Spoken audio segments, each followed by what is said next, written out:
তুমি প্রেমিকার পিছনে ঘোরো, 15 বছর বয়স তোমার, 20 বছর 22 বছরে বাইক লাগবে তোমার। তোমার বাবা বিয়ে করা সত্ত্বেও সে তার যৌবন কাটাতে পারেনি তার বউয়ের সাথে, মানে তোমার মায়ের সাথে, তোমার জামা কাপড়ের ব্যবস্থার জন্য। তুমি বুঝো যুবক, তোমার বাবার বয়স এখন 40, সে তোমার মার কাছে আসলে আর অনুভূতি নেই,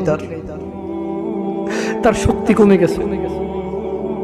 তুমি বুঝবা না যুবক, 15 বছর বয়সে তুমি যত উত্তেজিত, তোমার বাবা 30 বছর বয়সে এরকম ছিল, সে আসতে পারেনি। তুমি পড়বা বলে, তোমার স্কুলের ফি লাগবে বলে, that much he loves you. তোমার বাবা তোমাকে এত ভালোবাসে। জি, তোমার এই খারাপ বাবাটা যে তোমাকে বাইক নিয়ে দেয়নি, তুমি নষ্টামি করো, মেয়েদের পিছনে করো, মোবাইল রিচার্জ করে দাও মেয়েদের, তোমাকে যে ডেইলি 500 টাকা করে দিতে পারে না। এই লোকটা যদি 60 বছর বয়স পায়, তার জীবনের 20টা বছর সে এমন 20টা বছর, যে 20টা বছরে সে হাড় ভাঙা পরিশ্রম করতে পারত, করছেও, তোমার মায়ের দেখা সে পায়। এমন মূল্যবান যৌবন 20টা বছর দিয়েছে, 50 বছর বয়সের দেশে আসছে।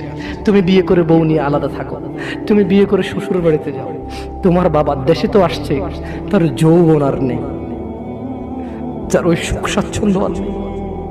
তোমার যৌবন তৈরি করেছে তার যৌবন দিয়ে। এই মুহূর্তে কোটি টাকা দিলে কি সে যৌবন কিনতে পারবে?